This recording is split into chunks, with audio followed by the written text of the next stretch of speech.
Chào mọi người, hôm nay hãy cùng Helen vào bếp để chuẩn bị một mâm cơm ngày Tết với những món ăn thanh đạm và tốt cho sức khỏe để làm mới hơn hương vị Tết cổ truyền. Với các tiêu chí là dễ làm nè, nguyên liệu dễ kiếm, ngon bổ nhưng không kém phần mới lạ.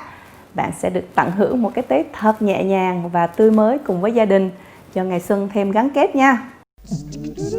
Oh yeah. Helen's Recipes. Mâm cỗ Tết của người Việt thì thường hay có món canh khổ qua với ý cầu mong cho cái khổ nó qua. Nhưng mà hôm nay Helen sẽ đem khổ qua để trộn gỏi thay vì nấu canh. Bật mí đây là món chay nhưng mà hương vị cũng ngon không kém gì món mặn đâu nha. Nguyên liệu cho món này gồm có khổ qua, cà rốt, ít củ kiệu ngâm chua, ớt, rau húng và rau mùi. Để làm cá khô chay, bạn cần 4 ống tàu hũ ki, 4 viên chao và 2 muỗng canh bột mì. Thêm ít đậu phụng rang giòn giòn. Phần nước trộn gỏi sẽ gồm có chanh, nước tương, đường và hạt nêm Knorr nấm hương. Tàu hũ ki bạn ngâm với nước ấm khoảng 15 phút cho mềm. Nghiền 4 viên chao trong cái chén. Thêm 1 muỗng cà phê đường, 2 muỗng canh bột mì và 1 muỗng cà phê hạt nêm Knorr nấm hương. Khuấy đều bạn sẽ được một hỗn hợp bột đặc như thế này. Tàu hũ ki ngâm mềm xong rồi mình sẽ lấy ra và dùng khăn thấm cho thật khô. Tách miếng tàu hũ ki ra rồi khuấy hỗn hợp này lên. Rồi cho vào chiên ngập dầu cho đến khi vàng giòn.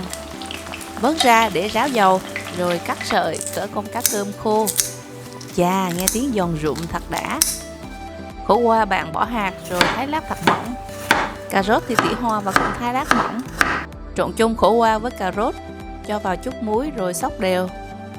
Phần nước trộn gỏi sẽ gồm có 1 muỗng canh nước tương hay còn gọi là xì dầu, 1 muỗng cà phê đường, 1 muỗng cà phê hạt nêm Knorr nấm hương và khoảng 2 muỗng cà phê nước cốt chanh. Khuấy đều cho các gia vị tan hết. Khổ qua sau khi bóp muối và để 15 phút sẽ ra khá nhiều nước. Bước này giúp cho khổ qua giòn hơn. Bạn đem rửa sạch với nước lạnh rồi vắt ráo. Cho khổ qua, cà rốt vào tô trộn, dưới nước trộn gỏi rồi xóc đều. Rau thơm, thêm phần tàu hũ ki chiên giòn, củ kiệu và đậu phụng lên nữa nhé. Chà, món gỏi chay mà trông cũng hấp dẫn quá phải không? Tiếp theo là món đậu ngự rim dừa và nấm hương. Đậu ngự thì có nhiều vào mùa xuân và hè, là một nguyên liệu rất tốt để giúp mà giảm cholesterol và giảm nguy cơ ung thư nè, giúp no lâu và giảm cảm giác thèm ăn.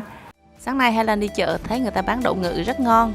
Ngoài ra còn có loại đậu này trông rất xinh nữa, người ta gọi là đậu cúc nên Helen cũng mua luôn. Đem rim với lại cơm dừa, nấm hương, nước dừa và các gia vị thì sẽ tạo ra một món ăn béo bùi của đậu, giòn sần sật của dừa và thơm ngon mọng nước của nấm hương. Trước tiên bạn cho đậu vào nồi nước sôi có bỏ chút muối, nấu 15 phút cho đến khi đậu mềm nhừ. Cơm dừa bạn đem cắt hạt lựu. Helen cắt cả dừa già và dừa non để món ăn có nhiều kết cấu thú vị hơn nhé. Một khúc đầu trắng cây poro bạn đem băm nhuyễn. Gừng thì thái sợi và nấm hương thì đem ngâm nở. Cắt bỏ phần chân rồi cắt làm đôi hoặc làm tư tùy vào kích cỡ nấm. Bây giờ đun chút dầu nóng và cho poro vào phi thơm. Sau đó cho nấm vào đảo đều và thêm 1 muỗng canh nước tương. Tiếp theo cho đậu ngự đã hầm mềm vào cùng với phần cơm dừa. Cùng 1 lon nước cốt dừa nhỏ 165ml. Thêm 1 muỗng cà phê hạt nêm chay Knorr nấm hương. Ít gừng sợi và 1 viên chao nghiền nhuyễn cho vị thêm đậm đà. Rim ở lửa nhỏ khoảng 5 đến 10 phút nữa đến khi đậu rút nước cốt dừa và phần nước sốt hơi sệt lại. Dùng nửa cái gáo dừa còn lại để làm cái bát đựng luôn nhé. Rắc thêm ít mè đen nữa là món đậu ngự rim dừa và nấm hương đã hoàn tất. Món cá ngừ nấu măng chua thì có thể làm món canh. Nếu các bạn nấu mặn hơn một chút thì nó sẽ thành món kho lạc và có thể ăn với cơm hoặc là bún.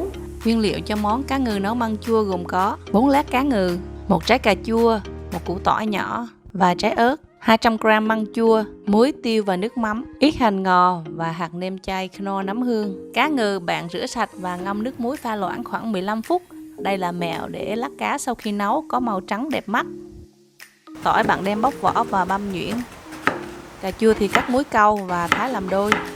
Ớt xanh đỏ thì có thể cắt đôi hoặc là cắt lát. Măng chua bạn cũng đem cắt miếng vừa ăn. Dầu nóng bạn cho tỏi vào phi thơm. Sau đó cho cà chua vào cùng với 1 muỗng canh nước mắm. Đảo đều cho cà chua chín tới. Tiếp theo cho măng vào xào. Rồi đổ thêm 2 lít nước vào và đun sôi. Nêm với ít muối và đường. Khi nước thật sôi thì bạn mới cho cá vào. Và nhớ là khi nước sôi trở lại thì mới cho lát cá tiếp theo. Như vậy món canh mới không bị tanh. Nấu khoảng 10 đến 15 phút cho cá chín. Cuối cùng cho thêm một muỗng cà phê, hạt nêm Knorr nấm hương. Đừng quên thêm vài trái ớt để giảm vị tanh của cá. Múc ra bát rồi vắt thêm hành ngò. Helen chọn làm món này cho mâm Tết năm nay bởi vì mình có thể nấu sẵn và bỏ tủ lạnh để vài ngày. Khi nào mà muốn ăn thì lấy ra hâm lại, nó vẫn ngon. Tết có sẵn nồi này rồi thì sẽ rất là tiết kiệm thời gian nấu nướng. Măng chua thì dễ ăn và kích thích tiêu hóa. Món này cũng rất là nhẹ bụng và không hề nặng nề như các món thịt. Món rau cải thìa luộc thì quá đơn giản rồi phải không? Helen tặng bạn một mẹo nhỏ để giữ màu rau tươi xanh sau khi luộc. Bạn nhớ là nên đun nước thật sôi. Thêm vào nửa muỗng cà phê muối. Nước phải thật sôi thì mới cho rau vào. Như vậy mới giữ được màu xanh đẹp mắt của rau cải. Khi bày ra dĩa thì hãy sắp xếp thật đẹp mắt để cả những bạn nhỏ không thích ăn rau khi nhìn vào cũng phải ồ lên. Wow, xinh thiệt là xinh. Mời mọi người cùng thưởng thức mâm cơm Tết thanh đạm của nhà Helen nha. Hy vọng các bạn thích mâm cỗ Tết Helen đã chuẩn bị ngày hôm nay. Nếu mọi người nấu thử những món ăn Helen gửi ngày hôm nay, nhớ chụp hình và gửi cho Helen xem nha. Đừng quên like và share video này với bạn bè của mình. Chúc mọi người ăn Tết vui vẻ. Hẹn gặp lại. Bye!